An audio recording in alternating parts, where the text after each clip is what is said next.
Welcome all together at home on the screens. We are out here today at the east coast of Lanzarote with a quite nice and fast boat, the Dufour 412, named Camino. And as the name says, she's quite on her way and quite fast. But more about that later, because we get in our series 8 islands, 8 questions. Remember now last week we got Nora here with us, the Olympic sailor, and today we got another quite sporty guy, let me say like that. But let him introduce himself, so just let me say hello, Nando. Hi, I'm Nando. Nice to meet all of you and to have this chance to talk and to get to your homes.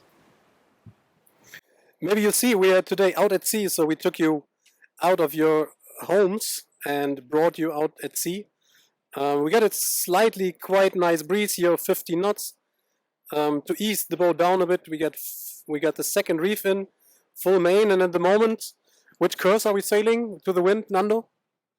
We're going downwind basically, heading to the southeast of Lanzarote with really easy conditions, I would say. Yeah, maybe it looks like we will have a stop in Puerto Calero. Say hello in the upper deck bar. What do you think? That could be awesome. A burger there, wow. I would think that too. So, but first, the work, as it always is. Let's go ahead and let me start, Nando, with the first question. How did you start sailing and surfing?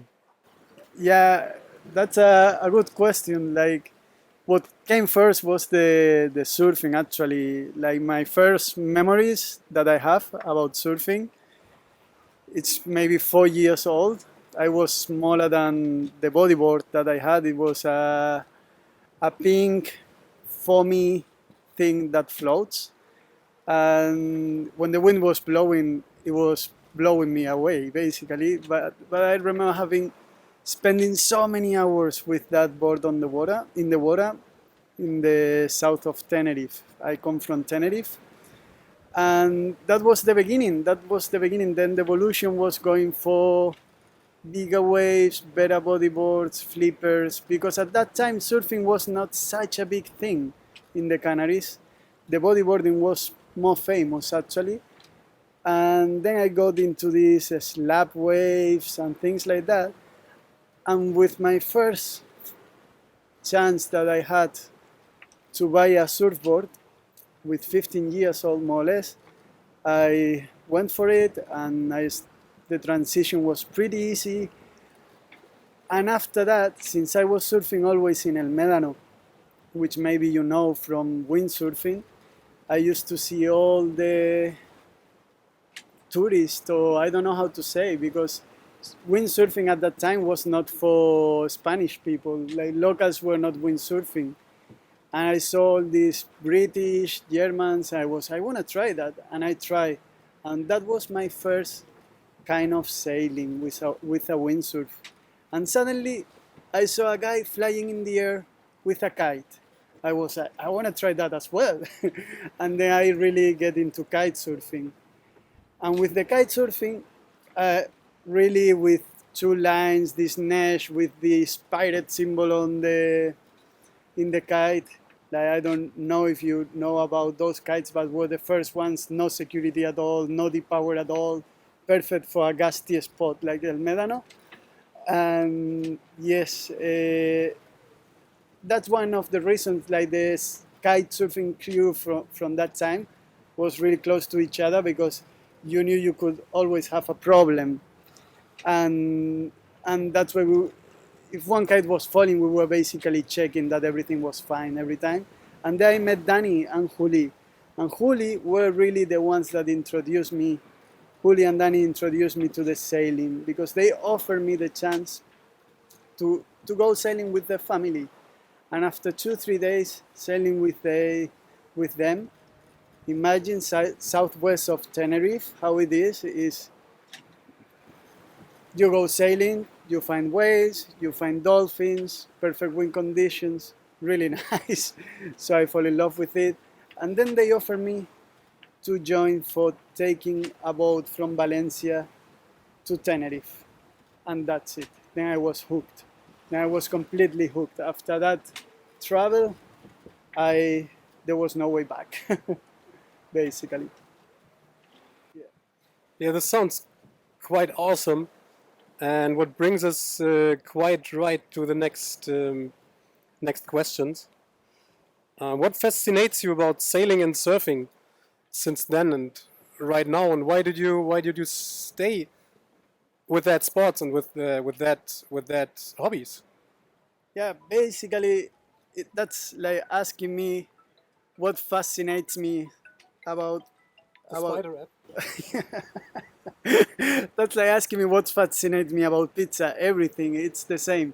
It's like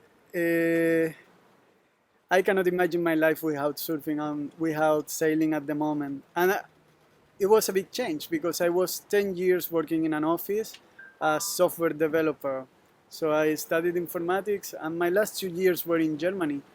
But then I started to be in this world professionally, and now I cannot imagine getting back into an office again because I would get crazy, I think. So and sailing, it's really something that means many things. Means freedom for many people, but means also improvement. Means commitment. Means a lot of things. Means friendships. Means so many things, and there are so many situations at the sea, and there you are on your own, and you have to deal with all these things on your own. So it's really something special. And if you have sailed, you know what I mean, I guess. And from surfing, it's adrenaline. That's pure adrenaline for me. Like, I cannot live with that neither. I get angry if I don't surf, basically. So yes. Ah, great. Yeah, so you said you are from Tenerife, that right? Yes, I grew up in Tenerife. I spent basically all my childhood in that island. It was nice, but at the moment I live here in Lanzarote. I live in a sailboat as well, and it's a really beautiful place. Lanzarote, I think, is one of the islands that has some kind of magic. Like every island of the Canaries is different and has something special. But if you come to visit to Lanzarote, it really has. It's like being in another planet sometimes. It's also not crowded at all. So if you don't like big populations and crowds, this is the place to be. And you will never find a traffic jam or something like that in this island. And that's really, really something really nice. And then the conditions for sailing are amazing because in just 1 2 hours you can go from one place to another where it's like sailing, like having a menu for the day. It's like you can decide, I want waves and strong winds, you can go for that. Or if you want a chill place with no waves and softer winds, you can have it as well, maybe in 1 hour of sailing. So that's really, really nice. Or if you want to anchor, you always will find a place as well. Not like Mediterranean that easy, but you will find it. You will find it. And and for the surfing, it's also really nice to live here because the waves are good, not so many people, and yeah, these kind of things. You were speaking about anchoring around Lanzarote. Can you recommend some spots or one spot, or how would you subscribe the anchoring around Lanzarote? I think the wind is changing a bit, but yeah, the anchoring in Lanzarote, it's the most recommended is the southeast area because it's usually where you are protected. So basically, Papagayo is the most famous area. Use a tripping line always because it's sand and rocks. But you can also find other spots like Playa Quemada. There is also a place where it's a bit of sand, and usually with north winds is flat and no waves. and it's more protected from the swells. So sometimes for the winter can work. Maybe not for overnight, but for spending the day, yes. And if you are like for a sailing day, you can go even to Lobos. From this area of the southeast is my favorite spot for anchoring because it's everything is sand and the island is really really attractive. You can really trust that that place for anchoring is really easy. A lot of place with 10 meters, 7 meters, so it's really really really nice. This sounds like you sailed around sailed around Lanzarote before. What are you doing, and how do you know all the places, and what are you doing for living here since you're here on the island? So what is yeah, what are you doing? Yes, I'm. This last 2 years, I have been working as a skipper and doing boat trips in sailboats, and I cooperate with Lava Charter for these people that doesn't still have the confidence for sailing on their own. I can join them, and we can do like trainings, and I adapt to what they have in mind. We make a plan for the holidays, depending on the forecast, on the time of the year, and we decide where to go. And basically, that's my job during these last 2 years. And yes, I know the area definitely because I've been everywhere in Lanzarote. Also, La Graciosa is really nice, and for anchoring La Francesa is really nice, but it depends on the time of the year. To get there, it can be a bit more tricky. But for the winter, for the autumn and the winter, it's totally fine. And if you are like willing for a challenge, also for the summer. Yeah, this is how the weather what we have at the moment out here is. This is why we choose that day. The original plan was yesterday, but then we skipped the plan about doing the interview out at sea with just 20-25 knots of wind would be a bit much today. As we said, we are around 15 gusts 20 with a second reef. What is awesome to go downwind, beam reach, and what brings us to the next point. Um, how's your dog? My dog is it's a bit crazy, but he's behaving better. He's amazing actually. He's a legend. He's a water dog. It's a Spanish water dog, and he's 7 months old, so still a puppy. At least in his behavior, he's already quite big. But for the moment, he's quite fine. He's behaving really good. He's a bit nervous at the beginning when we start sailing, especially in the marina with the preparation because you are up, down. So he's already feeling the excitement, I think, of the sailing day coming. And but once we are out, I don't know if it's the sun or if it's the movement, but he falls asleep. For if you're out 4 hours, he sleeps 4 hours. If you're out six, he sleeps six, just like that. And when we come back, he can feel it already when you start taking the fenders and the getting ready for docking. He gets super excited. He gets really, really, really nervous and really. Everybody knows you arrive because they can listen Fluffy barking, but The, then he comes down. the name is Fluffy? Yes, he is called Fluffy because he is fluffy. He is really like this thing, more or less. Awesome. What about? I can remember last time you were in our shop at the chandlery, and you said he's quite nice interacting with other animals, with other sea mammals and other animals at sea. What about that? I mean, he's a dog, so he has his instincts, and with anything that moves, he will react.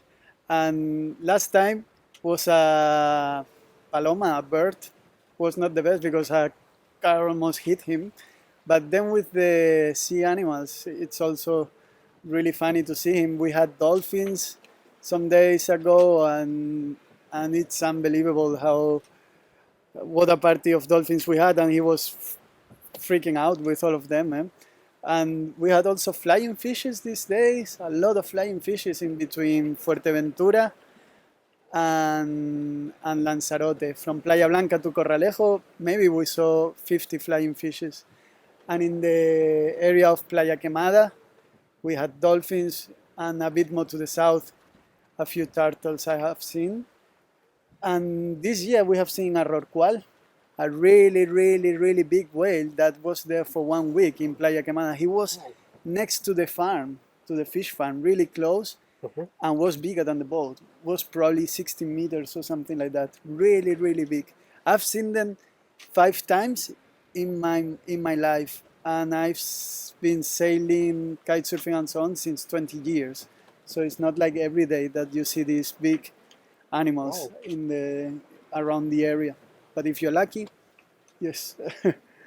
I'm quite surprised. Sometimes other sailors reported big mammals, big whales, but so close to the shore, that's quite interesting. That's cool. They are also waiting for you. Yeah. Yeah, let's go ahead a bit more about back to your former passion, surfing. What can you recommend as the best spot and the best time of the year and best equipment? And do we have schools on the island? What about that? Yes, definitely. The Canaries are a surfing paradise. Many people call them the European Hawaii, and it's totally true. It's totally true. And actually, come quickly because people is realizing it, and there is more people and more people coming. But for the moment, it's still fine. And Lanzarote, it's also really good because it doesn't get too crowded, and in autumn and winter, the conditions are just perfect for surfing, for beginners, for advanced, for intermediate, for anyone who wants to surf. You can surf all over the year. You can surf all over the year. Also, spring, you have some very good days. And in the summer, you can always find a place almost every day. But for sure, the best conditions definitely is the autumn and the winter. For me, the autumn is the Canarian summer, basically. In the To be honest. It's about temperature or wind, or can you go a bit deeper into that? It's about, especially about the wind. The wind drops during the autumn. It drops. I mean, a day without wind doesn't exist here because you always will have some thermic, which for sailing is really, really, really nice. And but also the temperature is still warm, really warm. It's the warmest time I would say of the year.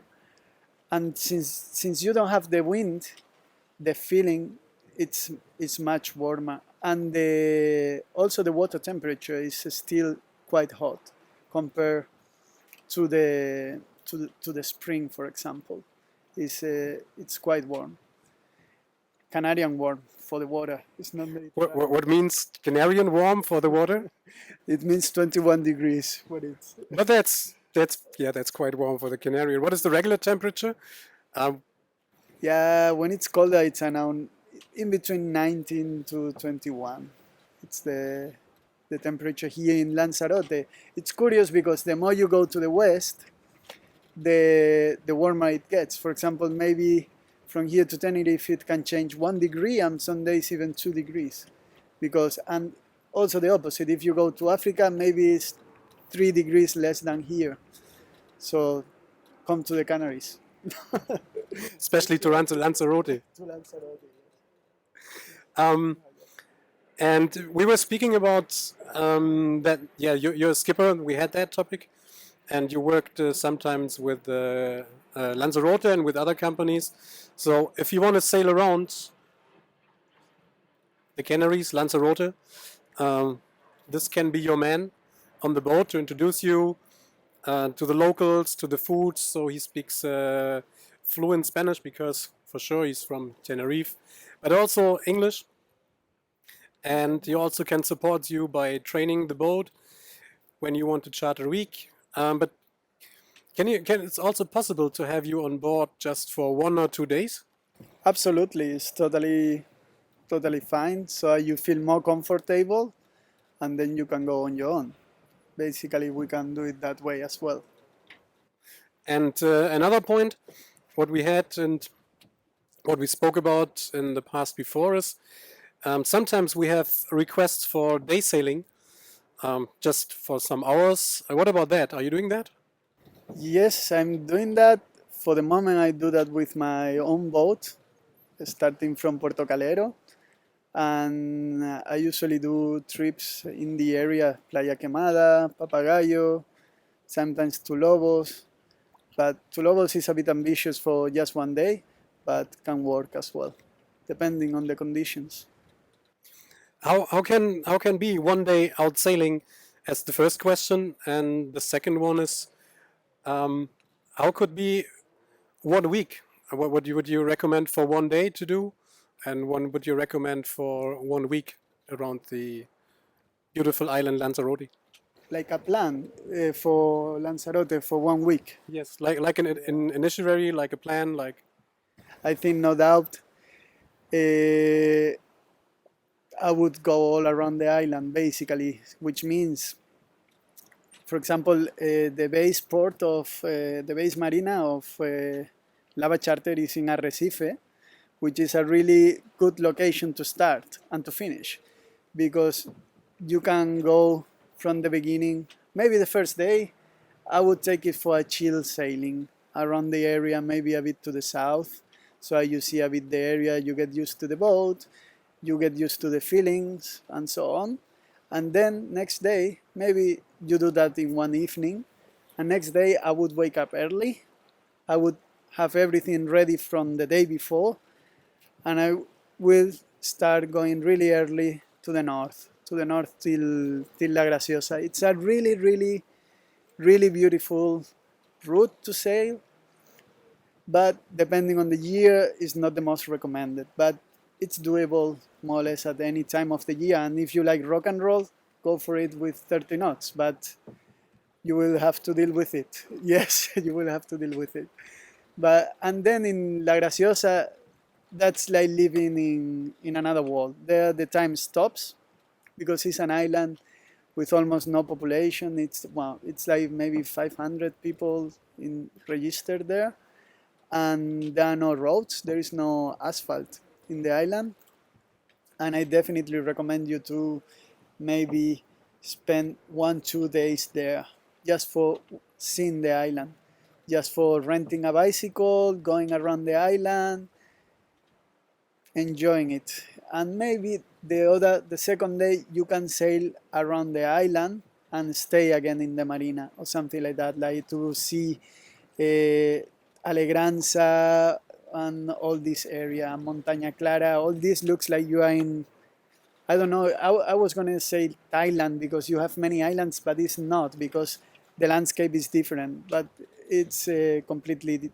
another landscape, more volcanic, but it's really beautiful. And from there, so you have spent already 3 4 days. From there, I would do the same again. Wake up, get everything ready from the day before. Wake up early and start sailing to the south till, for example, Rubicon, Marina Rubicon. There you can have a nice dinner once you arrive. You will spend the whole day sailing more or less as well. And from Rubicon, you can visit Fuerteventura in just 1 hour and a half, more or less. And also Lobos, and maybe you can spend the night in Corralejo. It's tricky because it's a really small marina.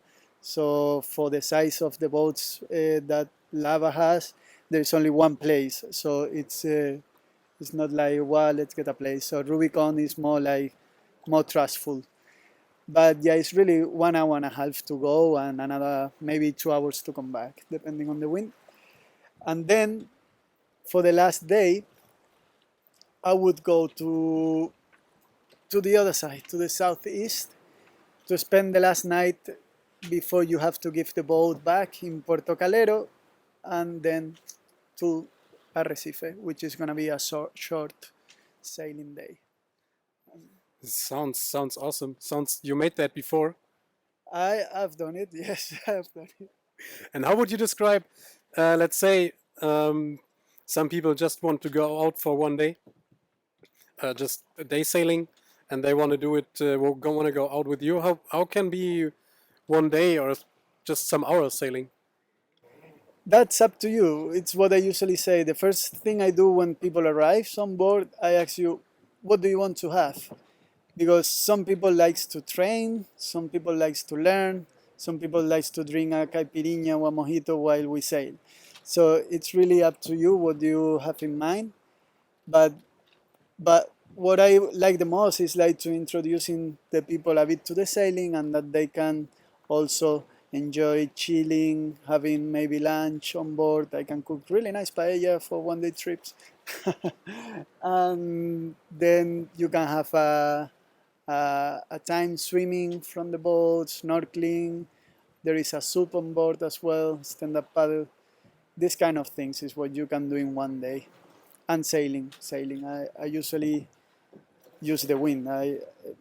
One guy asked me, but I only book if we go sailing. I like because every time I book other places we don't sail. We go with the engine. Trust me, here we will have wind for sure. It's like impossible that if I told him like if there is no wind, I pay you twice back what you pay for the day. Yeah. Because I mean it was summer, so it was like.